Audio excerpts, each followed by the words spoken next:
What's up, Clemson Tiger baseball fans? This is episode 11 of Around the Bases, and yes, we are back live. It's been a little while, but it's good to be back for sure. I am your host, Big Al. Joining me, as always, is my co-host, Corey Welsh. Corey, how's it going? Good, man. Just sprinted home from continuing our unbeaten season in the Little League ranks. So got home in time, just in time to join you. Excellent. Okay, that is allowed as always. Yeah, for sure. Sometimes we have to play with the schedule a little bit. Corey's a very busy man. We ought to feel very lucky. I don't pay him enough, but we love being live. Live is good. This is the good stuff. We get to deal with the fans, and hopefully they'll be in here commenting a little bit tonight. It'd be nice to get them back involved. It's always good to hear what they have to say. But look, Clemson, great weekend. We're going to get into everything here tonight. We're going to talk about the Wake Forest series. We're going to talk about our Chutes and Ladders segment, our pros and cons from the weekend, and we're going to give you a preview of the Louisville series this coming weekend. But before we get into all that, all right, we want to talk about, subscribe to the YouTube channel. Okay, that is the most important thing you can do for the show. Like it, subscribe to it, and if you're on Facebook, like the show, follow the show. Share it with your friends. We want to get more people involved in the conversation. That's kind of the way this deal works. So let's get right into it. All right, let's talk about the sweep this weekend. Hey, it was a great weekend. All right, I know Wake Forest, we talked about that. It's not that they were, they're not tearing it up in the ACC. They're not some great team, but they had some big bats, and Clemson held them at bay for the most part. Got the sweep. It's really hard to complain about that. I mean, look, it's always good to get a sweep. They needed it desperately. This season has not gone the way we had all hoped, I don't believe. And if you're going to turn it around, a sweep against Wake Forest at home is a good way to do it. What you think? Absolutely. It was one of the ones that they needed. And the big thing to me is it gets them back to 500 even kill overall record and also in the conference. So it kind of like resets your mind going into this stretch right here. So, like you said, starting pitching is the key. And then there's one of the ladders that I'll talk about in our Chutes and Ladders section that I like of what Coach Lee did this weekend. So, and before we get too deep, I saw he recorded his 200th win the other day. So need to mention that as well. So that's right, absolutely. Hey, look, this was not a pleasant show last week. All right, we weren't really happy with the way things were going. And look, if I have to be the bad guy, if what Clemson needs is a kick in the pants, then that's what I'll do, okay? As long as it helps them to win. And, again, it obviously worked. They saw the show. They weren't happy with what they heard, and they turned it around. So that's good. If I've got to be the villain, then that's what I got to do. I'd rather be the cheerleader, but whatever it takes for them to win, I'm all for. So let's get into kind of the weekend that was. Okay, so game one, Clemson wins 5-2. I'm trying to remember exactly what happened in that game. I honestly don't remember much of it. I think I was busy doing some yard work on Friday. You remember anything specific that you wanted to talk about in game one?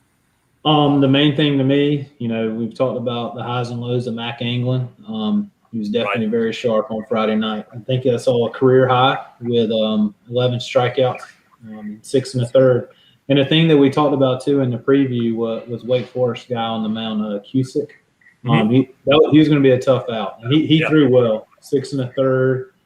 But the thing that I've kind of liked about this Clemson team is the better arms. They've had some success against this year. So I felt like personally that Friday was going to be a tough one for them, and they were able to overcome that. And then offensively, Kiera Meredith was 3 for 4, which was good to see, with 2 RBIs. That really kind of stuck out. And another thing is they did a steal and stop in that game, just trying to generate some type of offense, and it worked. I think it was it Parker? I can't remember who it was. Went halfway with the first and third, catcher threw it through, shortstop bobbled it, run walks in. So, as much as, we've kind of talked about Clemson just trying to just hit their way, I felt like this weekend, and especially in that first game, they kind of pressed the issue of trying to get some things done on the base pass as well. Sure, and I remember hearing that on the radio. So I'm not exactly sure where I was, what I was doing. I don't do anything in baseball, so I'm not sure where I was. But I do remember hearing that on the radio. Now that you mention it, and Anglin was brilliant, as he has been for the most part. He had a rough game. I guess it was against Miami, which everybody had a rough game against Miami, I think, except for Hoffman. But look, I mean, we've been talking about it. We've been talking about it all year. He's got the Friday night stuff. He's just got to be a little more consistent. So we'll see how that goes. Especially Louisville. Talk about a big test coming up this weekend. So we'll see how he does if he's ready to be that guy and that guy going forward into next season as well. Game 2. Okay, Game 2 was a great game. We were up 4-3, I believe it was, and let him hit the bomb off us in the top of the ninth. That was frustrating. Nick Clayton gave up that hit, and you knew it was gone immediately. And my heart sank. I was like, oh, man, I cannot believe this is going to happen. And sure enough, Davis Sharp comes up and hits one out of the stadium. He absolutely crushes one. So it was really good to see. It was good to see for Sharp. He's had some injury problems this year, so it's good to have him back. It's good to see the power out of his bat. Anything in particular you saw in Game 2? Another solid start from Askew, and they were able to, if I remember correct, they jumped on Wake Forest early. I was real impressed with the starter for Wake Forest, Rhett Lauder. Just a strike thrower. As a true freshman, he was not phased at all. And then Grice welcomed him right away as well with a ball. I think I saw 449 feet. So pretty impressive stuff. As soon as he hit it, I was like, ooh. And then like you said, the one that Sharp hit in the ninth. That is, I haven't seen many in game go that far, but that was good. And like we talked about with Clayton, giving up that home run, that was a mistake pitch, and credit Wake Forest right there. That pitch was up. In the 8th inning before that, I got nervous though when he came in for Gilbert with 2 outs. He left a pitch up and away, and the batter, I can't remember who it was. I thought he got one, and Brewer made a great play on it. I don't think it would have gotten out of the park, but it definitely would have been a double. So yeah, you're right. And actually, I forgot that was the thing that happened in the inning before. Yeah, it wasn't going out. You could tell that on the replay, but still, it's still a solid play when that you get on the incline there at the end of the in the outfield. That's kind of tough to deal with. Thank goodness we're the home team. We kind of know to expect that a little bit. It bites us at times too. But Brewer was ready for it, and he made a good play for sure. It would have at least tied the game, if not given them the lead. Mm-hmm. So it was certainly a big play. But yeah, that was a great win in Game 2, a walk-off win by Sharp. So that was really cool. Game 3 was a little bit slower. Another great pitching performance. Clark did well. Hoffman did really well. And Brewer comes in with the big hit to make it 3-2. I'm pretty sure to tie the game. That's the Parker double, right? The Parker double. Yes. Yep. Hit behind the runner, sacrifice fly from Sharp again, I believe. So that was good to see for sure. A lot of good stuff there, really. And I wanted to get your thoughts. We talked about this a little bit. I was very confused. I was very confused before this happened because we used Hoffman on Friday night.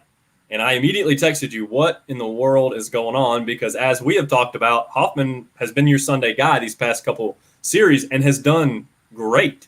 Both of his starts, I don't know I think he started twice in these past couple series. I can't remember exactly when he came in, but he's done wonderful. Even against Miami, against Mac Anglin and Askew both got, tattooed by Miami. They were hitting balls out of the park all night, and Hoffman only gave up 2 runs in that game. So I was very shocked to see that he was not the starter on Sunday and that they used him on Friday night. Give us your thoughts, your inside scoop on what happened there. Yeah, this is just my thought process behind it. We've kind of gone back and forth, and you're actually stealing. This is one of my ladders in my Shoots and Ladders segment. By the way. Okay, sorry, but that's all right. That's okay. But it could have been a thing where they're playing by ear. If they had a chance to win Friday night's game and had a lead late, it could have been a thing as a staff. They decided, hey, we're going to go ahead and roll Hoffman out there and, shut down this game, get this win that they desperately needed. By doing that, I don't want to misspeak here. He threw like an inning and 2/3. I don't know the pitch count, but nothing significant.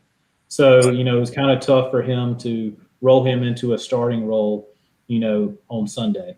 Now, because of that, they were able to kind of shorten the game and use him in the back end of like we saw, in Game 2 on Sunday, in that 3 innings. It was kind of weird, him and Clark kind of reverse roles there.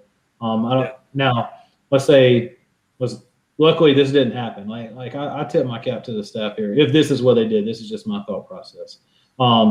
If they would have dropped that game on Friday night, didn't really have an opportunity to get him in, I feel like we definitely would have seen him in a starting role on Sunday, especially playing a doubleheader.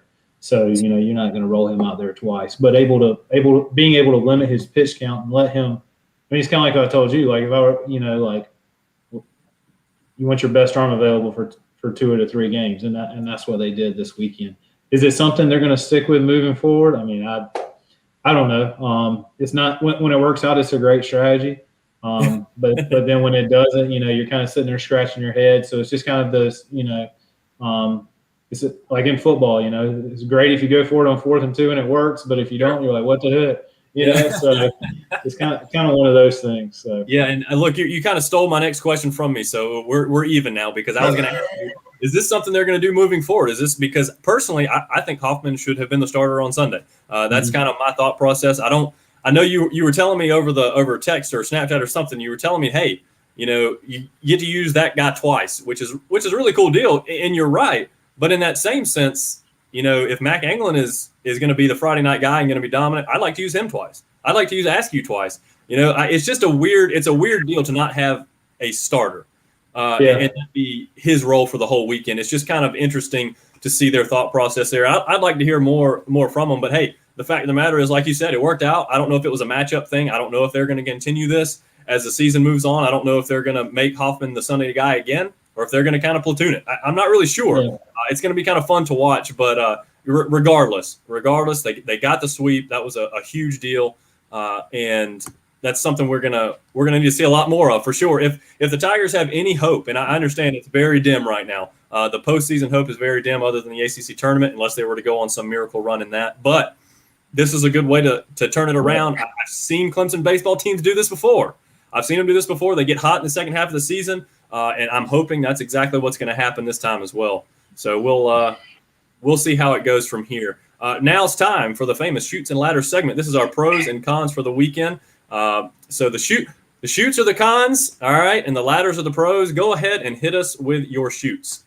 All right. So with my shoots, the first one, it's kind of a little bit of a mix of both, and it is because it's good that we saw him on the back end, but it's James Parker. Just kind of struggling a little bit, not trying to put a bullseye on him, but like anytime. I mean, it's kind of crazy. I think it was a 0 for 23 stretch he had to break. But the thing, you and I we were texting back and forth. And you could tell he's pressing a little bit. But the thing that I like, and this is just kind of the IQ player he is he was trying to jump on pitches specifically on Sunday early in the count. When you're getting out, that's frustrating. But the thing that I like was it was pitches that he can handle. It's not like he was chasing pitches or anything like that. So, I feel like now, he's kind of at some point he was going to hit a streak. He's been the most consistent guy all year. But, for him to bounce back and deliver that hit in game 2 on Sunday is big. So it's kind of it was a short shoot. We're not going all the way down to the bottom there. So yeah, I totally agree. As a matter of fact, I have him on my list as well. This is not something, we're not really trying to single him out while we're singling him out, but it is. I mean, we expect the best from Parker. I mean, he's been 350 almost all year. He dropped 50 points in his batting average since the Miami series last weekend, I believe, and that's insane. It wasn't something I expected because, again, he's been Mr. Consistent. I have no doubts he's gonna get back on track, and we need him to be back on track, especially with Louisville coming to town. But yeah, I had him on my list as well. I'll go ahead and get my second shoot out of the way, and I still think we had too many strikeouts. We had 30 on the weekend. We almost always have 30 plus. We got to get those down, and I mean a lot of that. They're spread out though. There's a lot of striking out going on. Parker and Grice hits the home runs, but he's been striking out a little more than I would like Grice to. As well, but again, he's still hitting 340, 350, something like that. So I'm not concerned about Grice really. You can deal with his strikeouts. Those are the kind of things when you're hitting the bombs like he does and gets the big hits. It's not such a big deal. And again, that's part of the approach that we talk about with this game and Monty Lee's approach as well. So the strikeouts are going to happen for sure. Look, you just don't want them to happen in the worst situations when you got runners on that you need moving over or you need a clutch hit, all right, and you're swinging and missing, that kind of thing. But hey, there's really not a lot to complain about when you sweep a series, to be honest with you.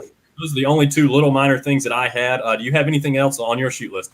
And I mean, you can tell we definitely don't discuss this beforehand because my other one was strikeouts as well. And I'm just reiterating what you said, but I think as a whole, with the extra bases, you're able to kind of accept those a little bit, but that number is a touch too high. You know, like in particular, I was looking at the the 6-4 game. That was yesterday. Yeah, I mean, let's see. We had 13. Yeah, 13, and you score 6 runs. You know, I mean, like that's pretty incredible. You know, and you draw 6 walks. Yeah, but because of the number of strikeouts you have, that's why that number is significantly higher in the runs scored category. So, you know, cut down on those just a touch. That's right. And you know, we can do some things. So.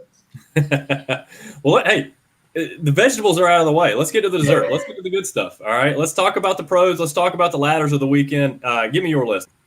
All right. First one I have is just the overall approach of the team. Like I felt like even after which we didn't even touch on, that was a tough loss in the midweek as well.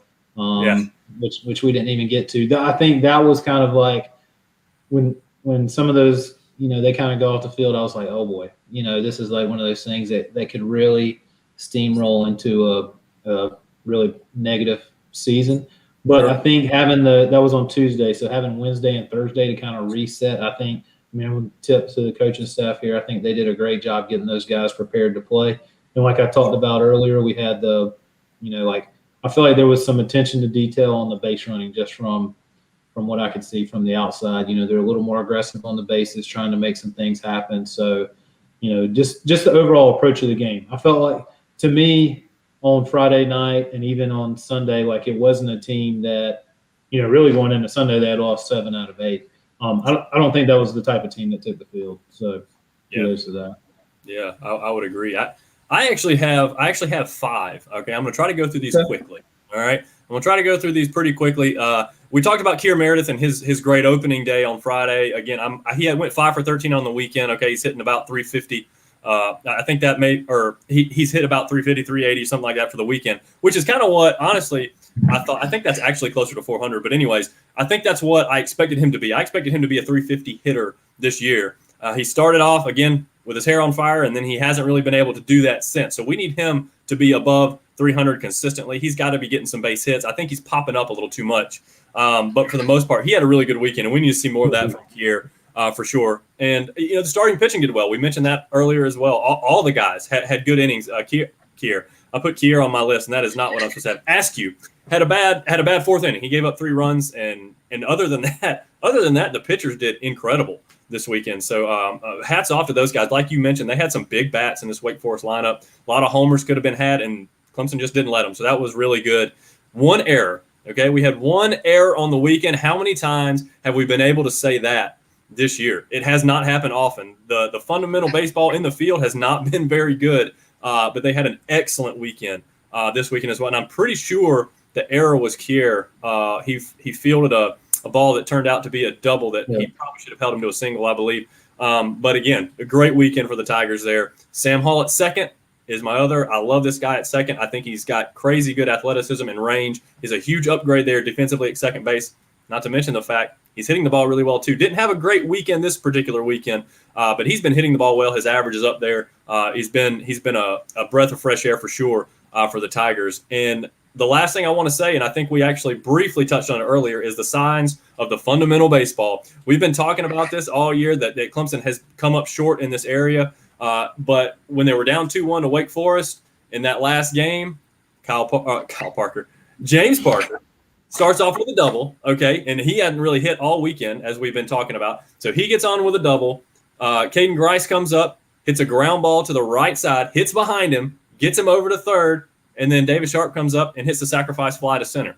That's what we're talking about. Get him on, get him over, get him in. Clemson did that in a huge way to tie the game up that led to the Brewer home run. So that was very good stuff I saw from Clemson this weekend. Yeah, and then kind of piggyback on you, a couple other. I mean, we're shooting out. You know, when you sweep somebody, we got a lot of ladders to climb. So yeah, and kind of going back to Davis Sharp, getting back healthy. I think I heard on the broadcast that he's throwing a bullpen, some point this week. And I don't know if we'll see him this weekend against Louisville. I wouldn't think it would be in a starting role considering it's been a few weeks. But to get him back healthy on the mound, and then also for him to be another deep threat and a potential power guy in the lineup, I mean, it's kind of like picking up a guy right at the trade deadline. As you get to the crunch, if he's able to produce. So Sure.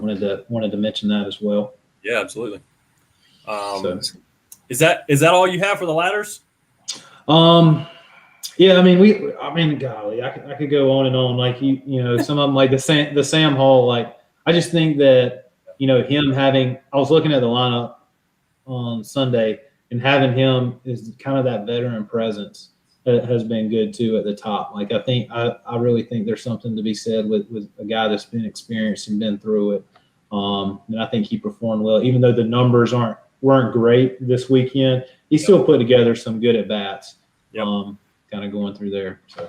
Yeah, and I was actually going to give a big shout out. One of my ladders was going to be Davis Sharp. I thought he was hitting the ball really well this weekend, and I looked back at the stats. And I'm like, I think the only hit he had was his homer. Was the one that went 450 feet, but he had some production. Like I said, he had the sac fly, so he's hitting the ball. He's hitting the ball better. He had dropped to hitting like 071 earlier this year. Mm-hmm. Now he's hovering around 200, somewhere around there. So he's heating up. It's been a little gradual process, but I think he's kind of getting back to the Sharp that we need at the plate. Look, this is the famous Corey Welsh segment. Okay, coming up next, we are going to talk about the preview for Louisville. Okay, this is tough. Louisville, I think they're ranked number maybe 5 in one poll, 7 in another poll. We know there's a bunch of baseball polls out there, but they're a consensus top 10 team for the most part, and this is going to be tough. So tell us kind of what you expect from Louisville and what you expect maybe from Clemson this weekend. Yeah, and the main thing, like you said, 5 to 7, you nailed it. I know in particular I was looking at D1 baseball and they had them at 7 as well. And kind of, I don't know if, I'm sure Clemson fans understand, but this is a big series this weekend. When you're talking about postseason play and things like that. Like, I think whenever you go to the end, like they're right on they're on the outside looking in as far as a regional bid goes. But having an opportunity to play Louisville and winning 2 out of 3.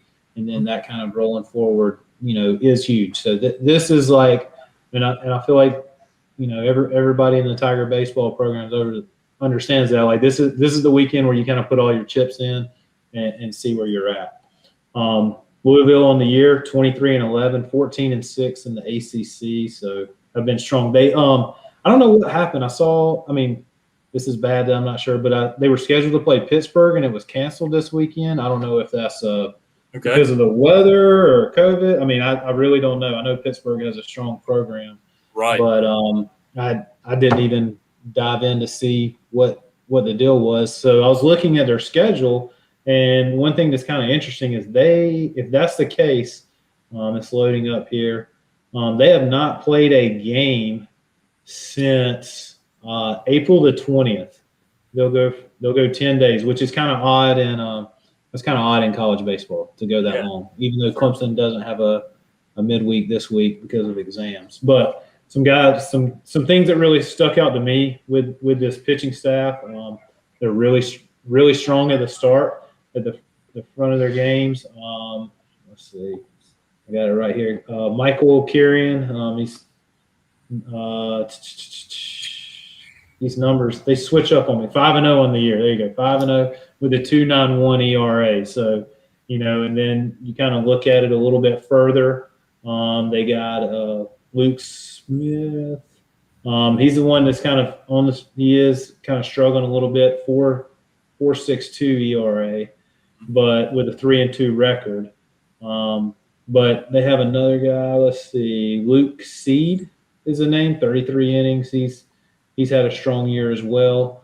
And then they had a bullpen guy that kind of Caleb Corbett, 0.87 walk. Or whip. That's walks, hits per inning pitch. So that's less than a base runner, which a guy that's a closer, that's exactly what you want. So, I feel like, even though this is a good team that's going to put up some runs, all these good clubs have pitching behind it. So they're strong at the front of the game, and then they got a guy to close it down at the end. Sure. So offensively, they're hitting 299 as a team, which pretty good. With 41 home runs led by Alex Benelis, 259 average. He's got 10 home runs.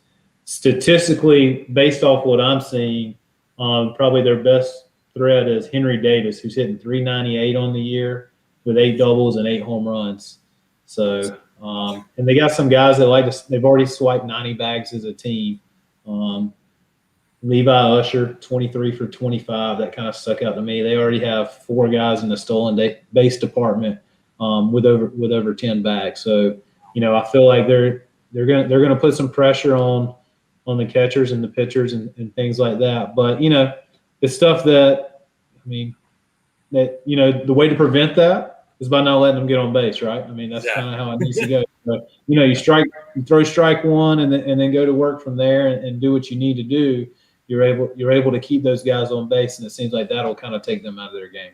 So. Yeah, sure. That's some incredible stats right there. That's a lot of pressure on the base pass. And I'd really like to go back and look, because just kind of remembering, I don't know that Clemson is all that good at throwing guys out on the base pass. So that would be a real tough matchup, it seems like, for them. So that's going to be tough. I mean, Louisville's, obviously a good team. We're not having any secrets here. Everybody understands they're number 7 in the country for a reason. It's because they beat a lot of people when they play. So they're coming into the Tiger Town with Clemson having a chance to kind of put their stamp on the season here and really kind of take some momentum into this latter half.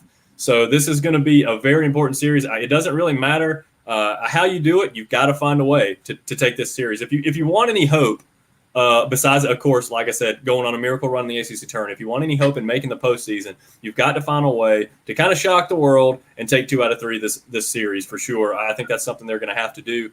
And it's not something they can't do. Again, I've talked about it 100 times. I've seen this team do it. It's not the same. I understand it's not the same players, but I've seen it time after time after time that Clemson has come in on the back end of a season and gotten hot. Okay. And I think traditionally too, and just kind of piggyback on what you just said, and I think a lot of it has to do. They're not playing midweek this week, like we said, because of exams. But these guys kind of get that weight of school off their shoulders. Sure. They're able to focus on what they're doing. And I feel like even in the past of several Clemson teams, like they play their best baseball in May. So, if you get an opportunity to make some type of postseason run, just get to this point. And you need to win 2 out of 3 this weekend. There's no secret about that. Yeah. But, we'll see what happens. So. Yeah, I'm excited. The schedule sets up, down the it does. It sets up to make some noise. It sets up to kind of, like I said, make your mark. And that's what Clemson is hoping to do for sure. So I'm excited about it. This is something, every week I say the same thing. It doesn't really matter what happens the week before. I'm amped up, juiced up, ready to go for the weekend, whether we just got swept or whether we swept somebody. So I'm very excited for Louisville to come to town. I hope I can make it to a game. It'd be nice to go see them play Louisville in person. So if anybody knows of some extra tickets, call Big Al. All right, Facebook message Big Al, let him know, because I'd really like to go see this series for sure. Huge moment for the Clemson Tiger baseball team in this season. Look, all right. So I did want to get to one thing really quick. We had Mac Churchwell gets in on YouTube and says, "Have y'all talked to any about Alex Edmondson?" And we haven't, because he hasn't played much this year. From what I know, I thought he'd been injured or something like that. Corey, can you shed any insight on that? Yeah, he had an injury. He's back healthy now. They've kind of used him at the back end of games as a true freshman, and as it says right there in the comments, he is 95 to 97. So, it's just got to reel in that command a little bit more. But at the end of the day, he's a freshman that's got on the field, and he has a super talented arm. It wouldn't be surprising to me if he's a kid that this year the average Clemson fan doesn't hear about, and then we start opening day next year and he's starting on Saturday or something like that. Okay. It's a super talent. And yes, the Little League World Series thing, I don't know if you remember that. No. But yeah, that's kind of, it was a pretty good run they went on. I think they got to the semifinals, if I remember correctly. And I think he threw a couple of no-hitters and things like that. So it was a talented team for sure. All right, good. Well, that's good to hear. I appreciate that insight, and we appreciate the question there, Mac. So that's really good. Well, hopefully we'll be able to see him. Hopefully he gets back and better, as he progresses through his injury recovery and whatnot, and maybe we'll see him a little more as the season goes on. And hopefully, like you said, he could be one of those guys we're counting on next year, depending on whether he can hone in that command a little bit or not. That seems to be an issue with several of the Clemson pitchers. So if they can do that, I'm telling you, we've got talent. We've talked about the talent. We like our pitching staff. It's just about consistent command. And hopefully they'll be able to make sure that is definitely part of their repertoire going forward. We'd like to see more of that. We'd like to see a lot more strikeouts, a lot more Clemson wins, no doubt about it. So ladies and gentlemen, that is it for tonight. Make sure if you like the show that you want to like and subscribe to it on YouTube. You want to like and follow the show on Facebook. Share the show. Make sure you get all your friends involved. That's how we expand the brand and get the conversation started. So, ladies and gentlemen, join us next time as we slide into home.